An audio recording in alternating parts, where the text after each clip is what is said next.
अस्सलाम वालेकुम नाज़रीन, एक नए वीलॉग के साथ आपकी खिदमत में हाजिर हूँ और आज की इस वीडियो में हम आपके साथ कुछ एक्सक्लूसिव इन्फॉर्मेशन शेयर करेंगे। आज की जो समाअत हुई है सुप्रीम कोर्ट में इंतखाबात में ताख़ीर से मुतालिक, जो चीफ़ पाकिस्तान तहरीक इंसाफ की दरख्वास्त पर चीफ़ जस्टिस की सरबराही में 5 रुकनी लार्जर बेंच ने समाअत की है। इस समाअत के दौरान कौन कौन से फाजिल जजेज़ ने कौन कौन से अहम रिमार्क्स दिए और सबसे अहम बात, एक ख़बर के बुनियाद पर एक सहाफ़ी यानी मुझे ही कुछ मेरे दोस्तों ने निशाना बनाया, वो क्या वजह थी और वो ख़बर क्या थी और उसके पीछे असल वजह क्या थी, जिस बुनियाद पर जो है वो न सिर्फ ख़बर को गलत बल्कि सहाफ़ी को भी तनकीद का निशाना बनाया गया, उस पर बात करेंगे। और इसके अलावा आज की जो प्रोसीडिंग है इसमें चीफ़ जस्टिस ऑफ पाकिस्तान ने अब दो टोक अंदाज में वाज़ह कर दिया है कि फ़ैसला क्या आने वाला है और फ़ैसला कब आने जा रहा है। अब आगाज़ करते हैं आज की समाअत का। सबसे पहले जो अटॉर्नी जनरल ऑफ पाकिस्तान है, नए अटॉर्नी जनरल जिनको कल ही तैनात किया गया है, अनवर मंसूर अवान, वो अदालत में पेश हुए और माज़रत चाहता हूँ, जो उनका नाम है वो मंसूर अवान है। उन्होंने आज अपनी जो आर्ग्यूमेंट्स हैं उनमें सबसे पहले जो गुज़िश्ता रोज़ दो जजेस का फ़ैसला है 1 मार्च के, उस अज़ खुद नोटिस में जस्टिस मंसूर अली शाह और जस्टिस जमाल ख़ान मंदोखेल, जिस फ़ैसले में उन्होंने ये कहा कि 1 मार्च का फ़ैसला 3-2 की अक्सरियत से नहीं बल्कि 4-3 की अक्सरियत से आया था, यानी जस्टिस अतर मिनल्ला और जस्टिस याया अफरीदी को मिलाकर जस्टिस मंसूर अली शाह और जस्टिस जमाल ख़ान मंदोखेल पर मुश्तमिल 4 जो जजेज़ हैं इनका वो फ़ैसला अक्सरियती फ़ैसला था। और जो फ़ैसला जिसमें इंतखाबात 90 रोज़ में कराने का जजेज़ ने सुप्रीम कोर्ट ने कहा था, जो जस्टिस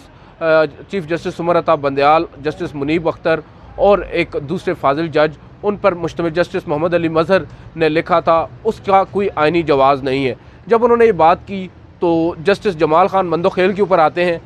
जो कि डायरेक्टली पार्टी है इस पर्टिकुलर इशू के ऊपर, क्योंकि ये उनमें से एक दो जज हैं जिन दो ने कल वो फ़ैसला लिखा। और जस्टिस जमाल ख़ान मंदोखेल ने अटॉर्नी जनरल को मुखातिब करते हुए कहा कि बेंच जो फ़ैसला 3-2 से आया या 4-3 से आया, आप उस मामले को छोड़ दें, वो हमारा अंदरूनी मामला है। किसका अंदरूनी मामला है? वो मामला सुप्रीम कोर्ट का अंदरूनी है और आप सिर्फ़ और सिर्फ एड्रेस करें उस आस्पेक्ट को जो आपके सामने है। जो क्वेश्चन ऑफ लॉ आपके सामने है वो ये है कि इलेक्शन कमीशन के पास क्या ये इख्तियार है कि वो इंतखाबात की तारीख को आगे बढ़ा दे? आप हमें इस पर एड्रेस करें। दूसरी जानिब chief justice of Pakistan justice Umar Ata Bandial, जो कि उनकी दाईं जानिब बैठे थे,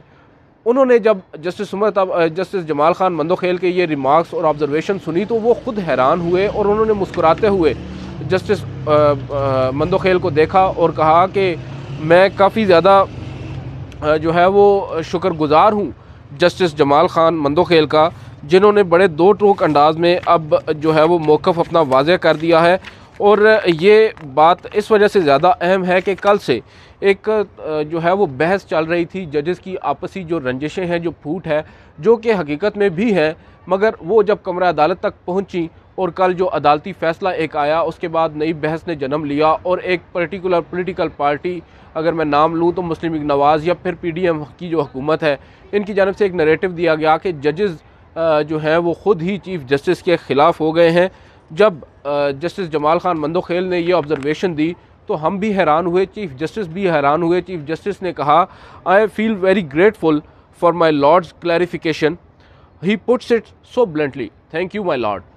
चीफ़ जस्टिस यहाँ पर बुनियादी तौर पर जस्टिस जमाल ख़ान मंदोखेल की जानिब से जो ये कहा गया कि ये हमारा अंदरूनी मामला है फ़ैसला अक्सरियती या अक़लियती होने का, तो उस पर चीफ़ जस्टिस ने उनका शुक्रिया अदा किया। उनको ये भी उन्होंने कहा कि मुझे खुशी है कि उन्होंने बड़े दो टोक अंदाज में अपना मौक़िफ़ अब सामने रखा है और ब्लंटली उन्होंने अपना मौक़िफ़ सामने रखा है। और आखिर में फिर उन्होंने कहा कि शुक्रिया माई लॉर्ड, जिससे एक आप कह सकते हैं कि बेंच के अंदर जो खिंचाव हमें कल से नज़र आ रहा था उसमें अब एक वाज़ेह कमी नज़र आई है। आज हम जस्टिस जमाल ख़ान मंदोखेल और जस्टिस मुनीब अख्तर, जो कि हमेशा अपोजिट सिमत में चलने वाले जजेस जिनको समझा जाता है, आज वो दोनों क्योंकि एक साथ बैठे थे और बार बार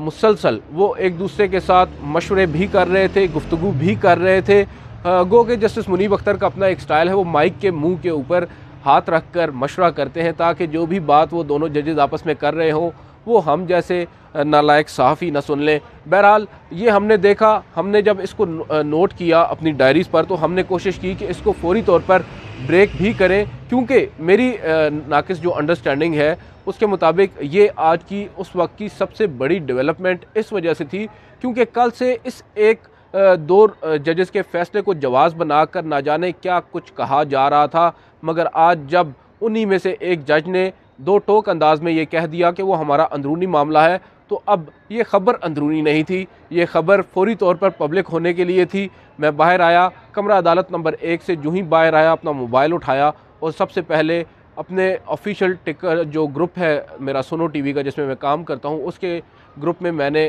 कुछ 8 से 9 टिकर्स फार्मूलेट किए, बनाए, फ़ाइल किए और उसके बाद ट्विटर के ऊपर जाकर मैंने एक 2 ट्वीट्स पर मुश्तमिल एक थ्रेड ट्वीट किया और वापस कमरा अदालत में आ गया। उसके बाद कुछ मेरे दोस्त भी मुझे मिलते रहे, हम आपस में मशवरा करते रहे कि क्या कुछ और हुआ, क्योंकि मैं बाहर गया, कुछ चीज़ें मैंने मिस की, मैं वापस आके उन लोगों से वो कैचअप किया और फिर कुछ मज़ीद अहम ऑब्जर्वेशंस आई और मैं दोबारा कमरा अदालत से बाहर जब निकला तो मेरे दोस्त हैं कंबर जैदी, एंकर हैं, GTV में काम करते हैं और बड़े अच्छे जर्नलिस्ट हैं। उन्होंने मुझे पूछा और काफ़ी खफगी में उन्होंने मुझसे पूछा कि यार तुमने जो ख़बर दी है, अभी जो ट्वीट की है, क्या वो ठीक है? मैंने कहा यार मैं अगर कर रहा हूँ तो गलत तो नहीं होगी। उन्होंने कहा कि नहीं, मैं इस वजह से नहीं कह रहा, मैं ये कह रहा हूँ कि कुछ सीनियर कोर्ट रिपोर्टर्स इस वक्त कमरा अदालत के बाहर मौजूद हैं और वो ये कह रहे हैं कि अदील ने जो ख़बर दी है वो दुरुस्त नहीं है। मेरे भी एक दफ़ा कान खड़े हुए, मैंने कहा यार ये कैसे हो सकता है, मैंने खुद सुना है और मैंने रिपोर्ट की है उस चीज़ को, अब ये गलत कैसे हो गई है। खैर मैं बाहर आया, कुछ हमारे दोस्त थे जिनमें बशीर चौधरी हमारे सीनियर हैं, ज़ुबैर अली ख़ान हमारे बड़े अच्छे दोस्त हैं, मतीउल्लाह जान एक सीनियर कोर्ट रिपोर्टर हैं, फैसल चौधरी जो कि सीनियर लॉयर हैं और इसी तरह कुछ दीगर दोस्त भी वहाँ पर मौजूद थे। उन्होंने मुझे सब ने इकट्ठा, जब मैं बाहर आया तो वो इकट्ठे हो गए और उन्होंने मुझसे पूछा कि यार एग्जैक्टली वर्ड्स क्या थे जस्टिस जमाल ख़ान मंदोखेल के। तो मैं उनको इतना ही बता पाया कि उनके बुनियादी तौर पर उन्होंने 2 अल्फाज इस्तेमाल किए हैं कि ये अंदरूनी मामला है। तो मेरे जो सीनियर जर्नलिस्ट दोस्त हैं उन्होंने कहा कि यार ये हमने नहीं सुना। मैंने कहा सर हो सकता है आपने मिस किया हो, क्योंकि वो फ़्लो में इतनी बात हो रही होती है जब कमरा अदालत में समाअत के दौरान जजेस अपने रिमार्क्स दे रहे होते हैं और हम क्योंकि उनको नोट करते हैं, सुनते हैं, नोट करते हैं और जब हम सुन रहे होते हैं तो अक्सर अल्फाज हम मिस भी कर देते हैं। तो अक्सर औकात ऐसा होता है कि हम कोर्ट रिपोर्टर से कुछ अहम चीज़ें भी मिस हो जाती हैं। तो मैंने कहा सर मैंने क्योंकि अपनी डायरी है इसमें नोट किया है वो मैं आपको पढ़ा देता हूँ, और उनको मैंने ये अपनी डायरी में से जो नोट्स हैं ये पढ़कर सुनाए और ये एंड के ऊपर बाज़ाब्ता तौर पर मैंने लिखा है जस्टिस जमाल ख़ान मंदोखेल को कोट करते हुए, it's our internal issue, leave it be. तो जब मेरे सीनियर्स ने इसको देखा तो उन्होंने कहा कि आपकी ये बात हमें दुरुस्त मालूम होती है। फिर उन्होंने कुछ और दीगर जर्नलिस्ट से बात की जो उस वक्त कमरा अदालत में मौजूद थे जब ये रिमार्क्स दिए, तो उन्होंने भी इस बात की तायद की। खैर मामला यहाँ पर ख़त्म हुआ। मैंने जो दूसरी ख़बर थी वो दी अपने चैनल में और वापस कमरा अदालत में दाखिल हो गया और दोबारा से समाअत को कवर करने लगा। थोड़ा सा वक्त गुजरा तो एक वक्फ़ा हुआ। वक्फ़े में जब हम नीचे आए, मेरे साथ मेरे दोस्त हैं सिद्दीक जान वो थे, बल्कि उनके साथ मैंने एक मुख्तसर सी वीडियो भी की उनके चैनल पर। और उसी दौरान हमें किसी दोस्त ने बताया कि हमारे एक और सीनियर दोस्त हैं, कोर्ट रिपोर्टर हैं पुराने, वहीद मुराद साहब, उन्होंने शायद कोई वीलॉग किया है ट्विटर के ऊपर या फेसबुक पर, जिसमें उन्होंने ये कहा है कि जो रिपोर्टर या रिपोर्टर्स ये ख़बर फ़ाइल कर रहे हैं, ये ख़बर दे रहे हैं या ट्वीट कर रहे हैं कि जस्टिस जमाल ख़ान मंदोखेल से मंसूब कुछ ख़बर चला रहे हैं कि उन्होंने कहा है कि ये अंदरूनी मामला है, ये सरासर गलत है, ये मिस रिपोर्टिंग है, ये फ़ेक रिपोर्ट है, ये फ़ेक ख़बर है। ऐसी कोई बात कमरा अदालत में हुई ही नहीं, क्योंकि वो ख़ुद कहते हैं कि वो कमरा अदालत में मौजूद थे और जिन रिपोर्टर्स ने ये ख़बर दी है वो शायद कमरा अदालत में मौजूद नहीं थे। और दूसरा, उन्होंने जाते जाते ये भी कह दिया कि जिन रिपोर्टर्स ये ख़बर दी है वो शायद एक पॉलिटिकल पार्टी के स्पोक्स पर्सन है या तर्जमान है, इस तरह का कुछ उन्होंने कहा। खैर अभी तक मैं वहीद भाई को सुन नहीं सका उन्होंने बोला क्या है अपने वीलॉग में, लेकिन मुझे बताया यही गया है कि या कुछ दोस्तों ने यही शेयर किया है कि इस तरह की बात की है। खैर हमें ज़्यादातर तो हम इस बात को वो आप कह सकते हैं कि नहीं करते, लेकिन मुझे फ़ील हुआ कि मुझे इस पर इतना नैरेटिव तो अपना देना चाहिए। जो मेरा अपना अकाउंट है, पर्सनल अकाउंट है, ये तो बताना चाहिए कि हुआ क्या है, जो मैंने नोट किया है वो तो कम से कम मैं लोगों तक पहुंचाऊं, क्योंकि मैंने जो ट्विटर के ऊपर एक ट्वीट की थी, उस ट्वीट के नीचे मुझे वहीद मुराद साहब के जो वीडियो के लिंक हैं वो शेयर किए जा रहे थे, और मैं बार बार प्ले करने की कोशिश कर रहा था, वो प्ले भी नहीं हो रही थी, नेट नहीं था सुप्रीम कोर्ट में इतना अच्छा। तो मुझे बड़ी अब मैं अनॉय फील कर रहा था। उस पर मुझे एक दो दोस्तों ने मशवरा दिया कि आप क्यों ना अपनी एक वीडियो कर दें 1 मिनट की, और आप ट्विटर पे ट्वीट कर दें, आपका मौक़िफ़ भी सामने आ जाएगा। फिर मैंने ऐसा ही किया, जिसके बाद थोड़ा सा मामला जो है वो ठंडा हुआ। हमारे जो दोस्त हैं उन्होंने अभी तक अपनी वीडियो डिलीट नहीं की, लेकिन मेरी वीडियो से कम मेरे जो करीबी दोस्त हैं उनको इस बात की तशफ़ी, इस बात की तसल्ली हो गई है कि अदील ने जो ख़बर दी थी वो गलत नहीं थी। कुछ सीनियर्स ने मेरी इस पर मुझे सराहा भी है, जो मैं उनका मशकूर हूँ। खैर, ये थी तमाम सूरत हाल, और इस तमाम सूरत हाल को ऑब्वियसली हम लोग जो साफ़ी होते हैं, हमारा एक बुनियादी असूल होता है कि हमने ख़बर देना होती है, ख़बर बनना नहीं होता। मगर कभी कभार बदकिस्मती से हमें अपनी जो क्रेडिबिलिटी है, जो हमारी छोटी सी क्रेडिबिलिटी, क्योंकि हम तो छोटे से साफ़ी हैं, हमें तो कोई इतने लोग जानते भी नहीं है, कम से कम हम लोग अपनी जो साख है उसके ऊपर ही काम कर रहे होते हैं, तो उसको मेंटेन रखना हम लोग समझते हैं कि हमारा वो भी एक फ़र्ज़ है। इस वजह से जो हमारा काम है वो तो सिंपल सा है कि हम कोर्ट में जाते हैं और जो कुछ वहाँ पर होता है उसको बग़ैर मिसाला लगाए हमने रिपोर्ट करना होता है। फैक्चुअल रिपोर्टिंग बुनियादी तौर पे हमारा काम होता है। रिपोर्टिंग जो भी होती है वो फैक्चुअल ही होती है, मगर अब